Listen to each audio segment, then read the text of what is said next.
Hey everyone, welcome to Selective Prep. Mathematics, test number 42. This is the solutions video. So we're going to take a quick overview of a couple of topics that I found were a bit difficult. We may have gone through them before, so if you're fine with these, feel free to skip through a little bit. But otherwise, if you're joining us here for the first time, or if you're still struggling a bit with these concepts, feel free to listen all the way through. So when we have a sequence or a pattern of numbers, then we have a few rules that we want to go through. So two P's, either find a pattern or a pair. So when we're given a sequence of numbers, and when we talk about a sequence of numbers, it's a pattern or a number of different numbers that are all smushed together, okay? And we want to try and find a pattern here, because usually what they want us to do is find a certain term in that sequence, okay? So without a pattern, it becomes really time consuming. In terms of sequences or like a range of numbers where they want us to add up and there's no clear pattern, then you want to try and make pairs, which will save you more time than trying to find a weird pattern. And so a good example of a famous pattern that's used is the Fibonacci pattern. It's just the addition of the first two numbers to get to the next number. So you can see here, 1 plus 2 gives you 3, 2 plus 3 equals 5, so on, so on, so on. If they want you to find this term, all you need to do is add up the previous two numbers to get it. So that should give you 34. And then 21 plus 34 gives you 55, so it works. Now, a pattern that I've just randomly put here, made from the top of my head, is just this pattern of odd numbers that you can see. Now, what you want to try and do is try and find a pattern or an equation or a relationship between the position number and the actual term. So the position number here would be like first, second, third, fourth, etc., etc. And then the term would be just 3, 5, 7, 9, etc. And so we can see here, the term is double the position number plus 1 all the time. So what we're going to do is say that x equals 2n plus 1. And if I'm trying to find the 20th term, it's going to be 2 times 20, so 40 plus 1, so it should be 41. That's our 20th term. Now, for example, number 3 that we see here, it's an addition pattern or addition sequence that I've made up as well. So it's similar to the one we had before, but there's no clear pattern, or it's usually quite difficult to find a pattern in terms of addition. So there is one here. I won't go over it because it's too time consuming, but let's go over finding pairs. So in this case here, it's important to know how many terms there are. So in this case, there are actually 25 terms, so we can't make an exact number of pairs without leaving one over. So there's going to be one left out, and let's make it the 1, so it's easier to add on later on. And we're going to make pairs with the first and last term, second and second last term, third and third last term, etc., etc. And what that's going to do is give us the same number, or each pair is going to add up to the same number over and over again. And so we're going to have, so there's 25 numbers here, which means there's 24 numbers excluding the first. And so there should be 12 pairs. So 12 pairs, and each of them add up to the same number, which in this case is going to be 52. Okay, so it's going to be 52 times 12, which should give me 624 if you do the maths. Add the 1, gives you 625 when you add them up. Okay? Now, volumes of cones and pyramids. If you have a cylinder or a prism, not a pyramid, okay, a cylinder or a prism, and you have either a cone or a pyramid with the same base area and shape, plus height, okay, the same height, then it's going to be 1/3 of the volume of that cone, of that prism or that cylinder. Okay, so the cone is going to be 1/3 of the volume of this cylinder, and the pyramid is going to be 1/3 of the volume of this prism. Okay, that's if the base is the same. If the base isn't the same, this doesn't work at all. If the height is different, then you just multiply it by however much the height differs. Okay, so if it's 10, but the pyramid is 20, then it's going to be 2/3 of the volume. If the height of this prism is 10, but the height of this pyramid is 30, then it's going to be the same volume, okay? Now, last thing we're going to go through is simultaneous equations. There's two different types of simultaneous equations, or two different ways of solving these simultaneous equations. So either elimination or substitution. So elimination is trying to eliminate one letter, leaving the other one on its own, so we find what its value is. Substitution is find the value of one letter in terms of the other. So in this case, A in terms of B, and then substitute it in. So we have one equation all in terms of one letter. So let's go through this together. So in terms of elimination, what I'll do is multiply everything by 3 for this equation. So that gives me 3A plus 6B equals 30, sorry. And then I would have a 3A here, which I can eliminate, plus 5B equals 32. So I can just subtract these two together. So 3A minus 3A equals 0. 6B minus 5B just equals B. And then 30 minus 32 equals minus 2. Now, if I want to find what A is, just substitute B equals minus 2 back into here. So A minus 4 equals 10, which must mean that A equals 14. Okay? Now, for substitution, what I'll do is, okay, so I have A, I'm going to move the B over to the other side. So 10 minus 2B. Okay, so A equals 10 minus 2B. I found one letter in terms of the other letter, and I'm going to sub this value of A into here. So instead of A, I'm going to write it as 10 minus 2B. So 3 times 10 minus 2B plus 5B equals 32. And what that gives me is 30 minus 6B plus 5B equals 32, which is 30 minus B equals 32. Move the 30 over, should give me minus B equals 2, B equals minus 2, and then same process of finding A. Okay, so they should give you the same answer, essentially. Now, let's get started straight away. So we have a cube that holds 1 liter of water. We have the same cube here, so that's 1 liter. Okay, and then we have a pyramid. So that should be 1/3 of the volume, but it's 20 centimeters in height. So double the height of the cube, which means it's going to be 2/3 of the volume. So 1 liter and 2/3 of a liter, which is 1.6666. If you round that up, should give you 1.7. It's close to 1.7.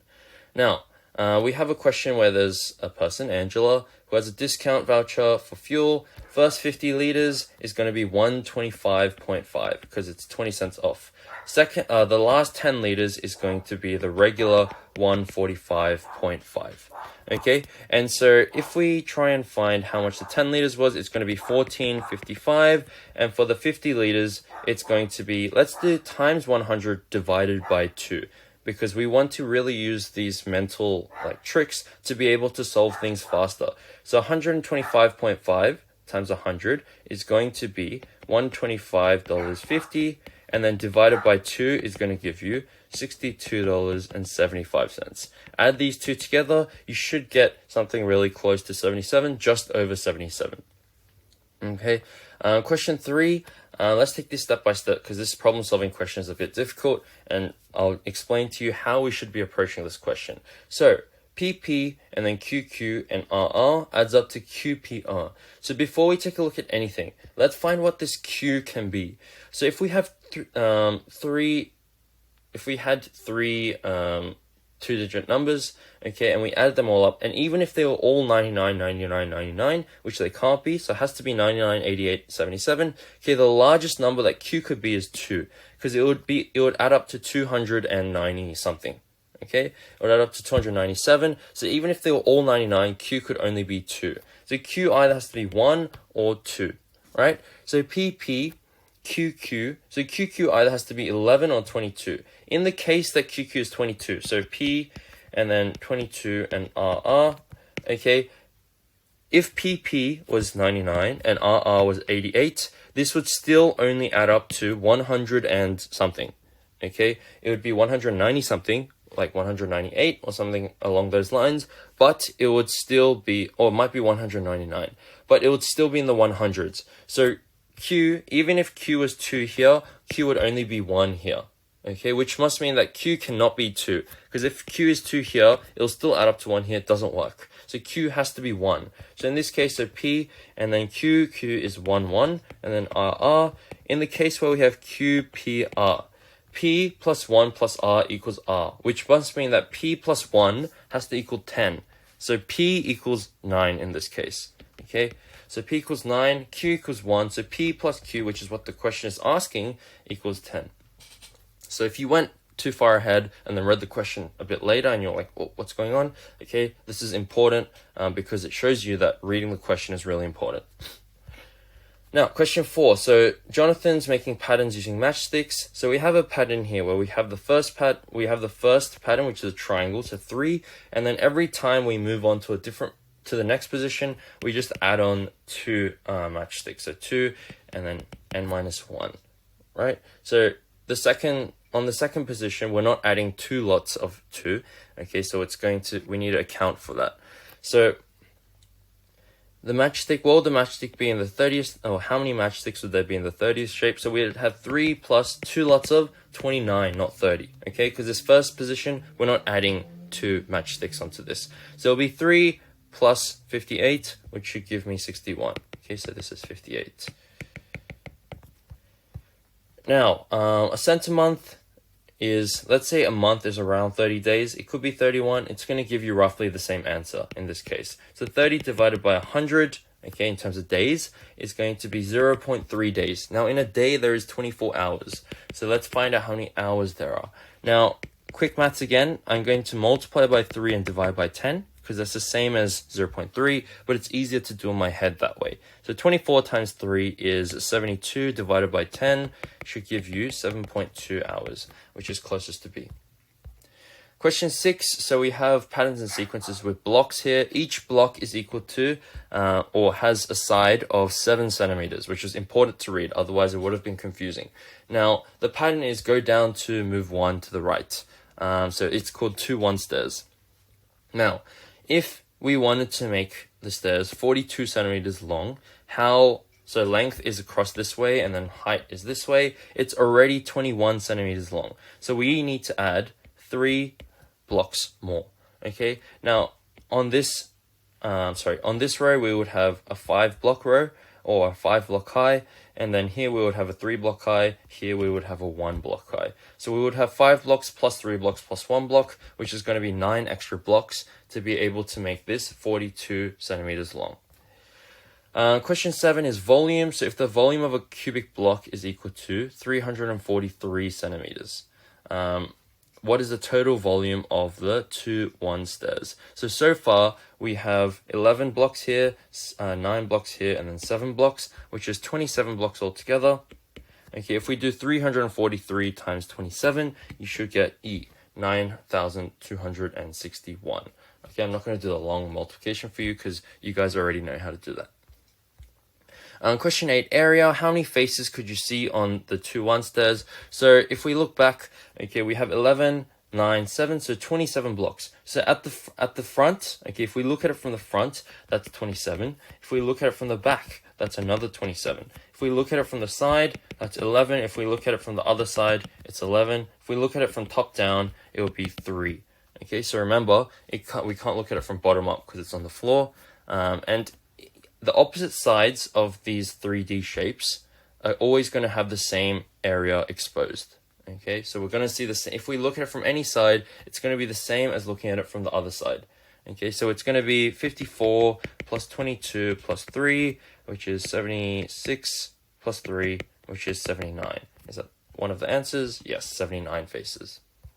Question 9. So we have Peter, who's planning to buy a bag of lollies. He wants to buy 1 kilogram only. So bag A is 2.125 per kilogram. And then bag B, 590 divided by 2.5. Let's divide it by 2 first. Actually, let's not do that. Let's divide it by 5 to see what 0.5 kilograms is. So 5.9 divided by 5. So 0.5 kilograms is equal to 1.18. So 1 kilogram equals 2.36, which means that bag A is cheaper by about 23-24 cents. Okay, so that's E. Now, we are going to use simultaneous equations again in this question, just because it's just trial and error otherwise. So you can use trial and error and get it, but it's going to be not such a great way of doing it. So x is a square. X here is a square, which must mean each side is the same. So we're going to call each side x and x. Y is a rectangle. So I'm going to call the longer side y and the shorter side z. Okay. Now, we know x times y equals 84.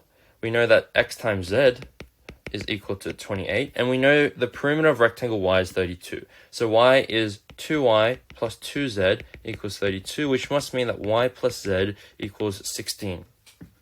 Now, I want to try and find, using these two, an equation in just y and z, because this one's in y and z as well. So I want two equations in y and z. So here, I'm going to try and cancel the x's out. So x equals 84 over y if I move the y over to this side, because it's a time. So when you move it over, it becomes a divide.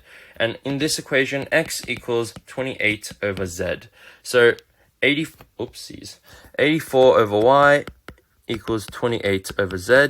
So z, 84z equals 28y. So y equals 3z if you cancel out the 84 and the 28. Okay, so y equals 3z, which must mean that 3z plus z equals 16 if we sub it back in here. So 3z plus z equals 16, z equals 4, which must mean y equals 12, which must mean the area of rectangle y, which is 4 times 12 equals 48.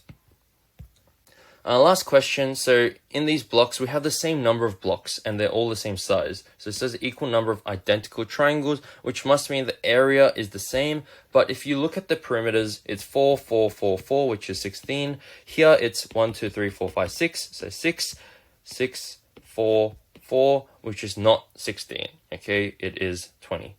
Okay, so same area, different perimeters. All right, so that ends our solutions video for today. Okay, I will see you guys in the next video. But for today, have a good rest of